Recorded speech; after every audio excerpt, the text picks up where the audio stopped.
안녕하세요. 북한풍수지리연구입니다. 오늘은 서울 강남구 봉은사로 530일에 있는 봉은사에 대해 말씀드리겠습니다. 보통 절에서 일주문으로 불리는 봉은사 출입문인 진여문입니다. 진여문은 기맥이 들어오지 않는 무맥지로 혈이 아닙니다.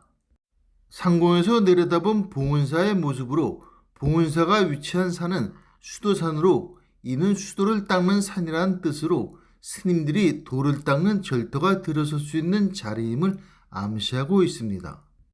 봉은사는 하수사인 청룡이 발달되고 잘 감싸고 있어 공부가 잘 되어 뛰어난 인물들이 나올 수 있는 터임을 알 수 있으며 청룡과 백호가 감싸고 있어 봉은사 내부에 기운이 잘 응집되어 있음을 알 수 있습니다. 봉은사의 사무실이 있는 법왕루가 보이고 있습니다. 법왕루 역시 기맥이 들어오지 않는 무맥지로 혈이 아니며 당연히 천기 또한 내려오지 않습니다. 대웅전의 모습입니다. 대웅전이라는 편액은 추사 김정희가 쓴 것이라고 합니다. 봉은사는 신라 원성왕 10년인 794년 연회국사가 창건하여 견성사라고 하였으며 설릉 근처에 있었으나 명종 17년인 1562년 문정왕후가 주도하여 수도산 아래의 이곳으로 옮기며 설릉을 지키는 능침사찰이 되어 많은 땅을 하사받아 이름을 은혜를 받든다의 뜻이 봉은사로 개칭하였습니다. 중종 때는 이곳에서 승과를 치르던 곳으로 서산대사와 사명대사도 여기서 등과했다고 전해지며 우리나라 선종불교의 대표적인 사찰입니다. 대웅전의 뒷모습으로 이곳으로 김액선이 들어오게 됩니다. 대웅전 백호방에 있는 바위로 대웅전의 백호바위 역할을 하고 있으며 검은색이나 윤기가 있어 길석이라고 할 수 있습니다. 김해폭 36m인 김액이 대웅전 뒤로 들어오고 있으며 대웅전의 좌향은 임좌병향으로 김액선 방향과 일치합니다. 김해폭이 36m로 커서 들어오는 지기에너지가 크다고 할 수 있습니다. 들어온 김액이 수살지맥과 만나 멈추면서 축적된 지기가 좌와 향방향을 포함하는 전후좌우 네방향 하늘인 인병갑경 하늘에서 내려오는 청기와 만나 대웅전의 양택혈을 형성하였습니다. 청기가 네방향 하늘에서 내려와 청기 영향이 크다고 할 수 있습니다. 대웅전 혈의 가로 크기는 약 24m입니다. 대웅전 혈의 세로 크기는 약 18m로 대웅전은 재물이 들어오는 부열이 됩니다.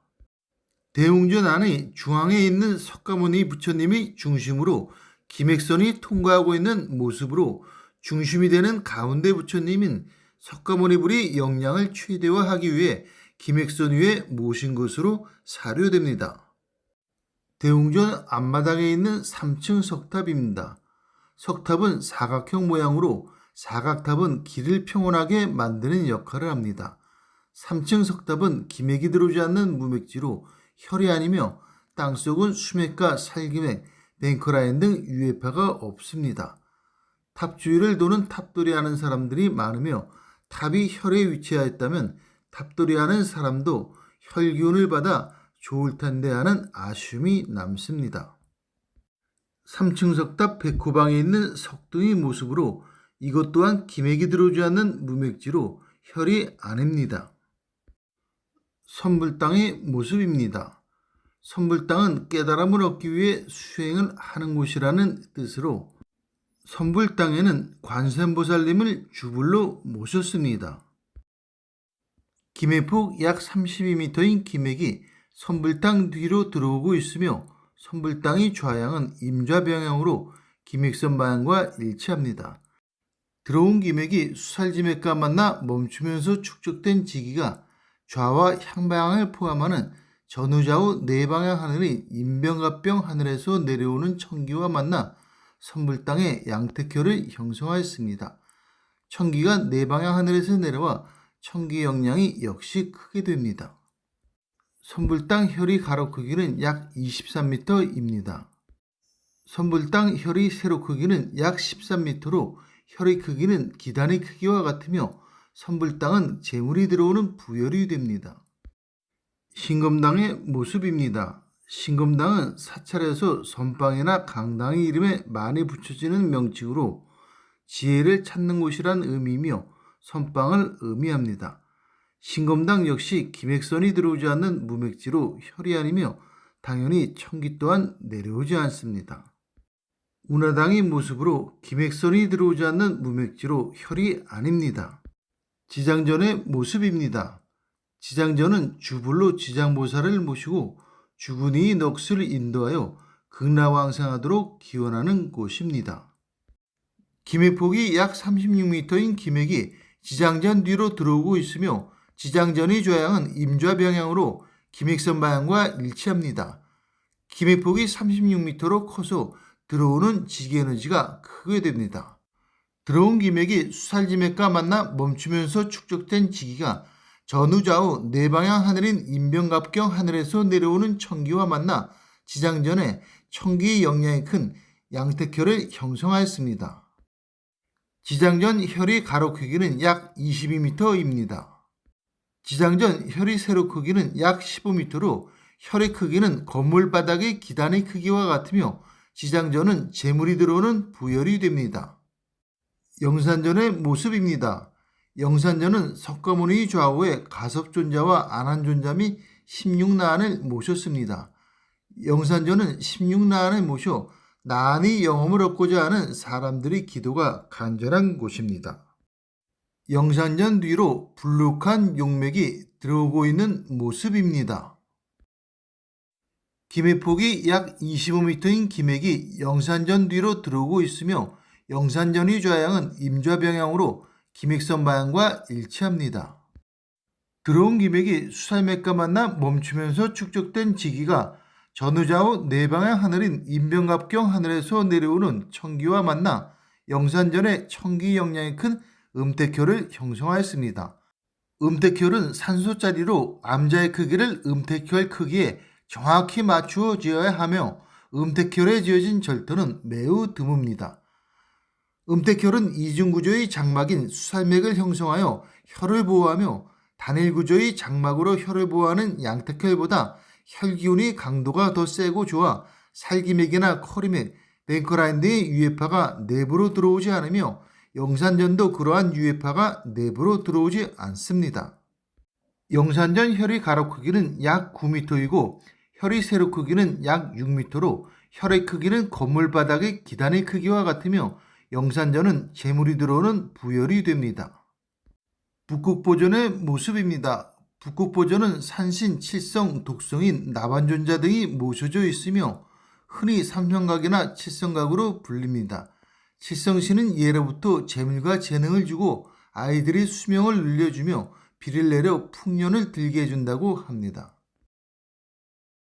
김액폭이 약 38m인 김액이 북극보전 뒤로 들어오고 있으며 북극보전의 좌향은 임좌병향으로 김액선 방향과 일치합니다.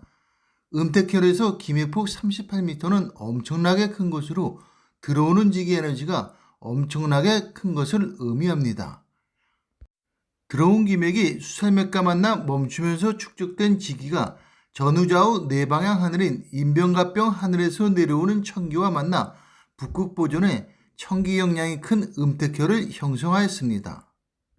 북극보전 혈의 가로 크기는 약 13m이고 세로 크기는 약 10m로 혈의 크기는 건물 바닥의 기단의 크기와 같으며 북극보전은 재물이 들어오는 부혈이 됩니다. 북극보전은 지기와 청기 영향이 큰 대단한 자리로 음택혈까지 되어 북극보전에서의 기도가 잘 이루어지는 것과 관련이 있다고 할 수 있으며 북극보전은 봉은사 전체에서 기도하기가 가장 적합한 터라고 할 수 있습니다. 미륵대불의 모습입니다. 미륵대불은 높이 23m로 국내 최대의 크기입니다. 미륵대불은 기맥이 들어오지 않는 무맥지로 혈이 아니며 당연히 청기 또한 내려오지 않습니다. 땅속은 무해하여 수맥과 살기맥 등의 유해파가 없습니다. 판전의 모습입니다. 판전이란 글씨를 추사 김정희가 죽기 3일 전 마지막으로 쓴 현판이라고 하며 판전 글씨 왼쪽 옆에 세로로 70일과 병중작이라고 쓰여 있는데 이는 김정희가 71세 병을 앓는 중에 썼다는 것으로 주사는 자신을 병거사라고 하였으며 말년에는 불교식으로 생활했다고 합니다. 이건 역시 김액선이 들어오지 않는 무맥지로 혈이 아닙니다. 영각의 모습으로 연회국사를 비롯하여 보호대사와 서산, 사명, 남호연기율사, 영암, 석주스님이 진영이 모셔져 있습니다. 이건 역시 김액선이 들어오지 않는 무맥지로 혈이 아닙니다. 미륵전의 모습입니다. 미륵전 바로 앞 미륵광장에 미래부처님인 미륵대부를 모셨기에 정멸복음과 같이 안에 따로 불상을 모시지는 않았습니다. 이건 역시 혈이 아닙니다. 추사 김정희 비와 흥선대원군의 비입니다. 두 곳 모두 김액선이 들어오지 않는 무맥지로 혈이 아니며 당연히 천기 또한 내려오지 않습니다. 종루의 모습입니다. 종과 법고가 있는 곳으로 이곳 역시 김액선이 들어오지 않는 무맥지로 혈이 아닙니다. 연회다월의 모습입니다. 차를 마시는 곳으로 이곳 역시 김액선이 들어오지 않는 무맥지로 혈이 아닙니다. 봉은사의 수련원으로 보이는 곳으로 이곳 역시 김액선이 들어오지 않는 무맥지로 혈이 아닙니다. 보호당의 모습입니다. 신도 교육이 행해지는 곳으로 이곳 역시 김액선이 들어오지 않는 무맥지로 혈이 아닙니다. 전통문화체험관 1관과 2관입니다. 봉은사 청룡방 쪽에 있는 곳으로 수맥과 살기맥 등이 위에서 아래로 흐르는 좋지 못한 곳으로 옛 선사들이 이곳이 좋지 않아 건물을 짓지 않고 빈 땅으로 남겨놓은 곳으로 사료됩니다. 스님들이 화장한 유골을 모셔둔 부도의 모습입니다. 이건 역시 김액선이 들어오지 않는 무맥지로 혈이 아닙니다. 정리하면 봉은사는 서울 시내에 있는 대단한 명당으로 김액폭이 크고 청기영량이 큰 혈자리가 음택혈 2개를 포함해 5개나 존재하고 특히 음택혈인 북극보조는 김액폭이 38m인 엄청난 대명당으로 기도가 잘 이루어지는 것과 무관하지 않게 보여집니다. 서울 시민들이 이곳을 잘 활용하여 명당 기운을 많이 받기 바라며 종로에 위치한 조계사는 혈이 아닌 무맥지로서 조계종의 총 본산을 이곳 봉은사로 옮기면 국민들에게 보기 좋지 않은 모습으로 비추는 조계종 내의 다툼도 완화될 것으로 보입니다. 이상으로 봉은사에 대한 풍수지리학 설명을 마치겠습니다. 북광풍수지리연구에서 말씀드렸습니다. 지금까지 시청해주셔서 고맙습니다.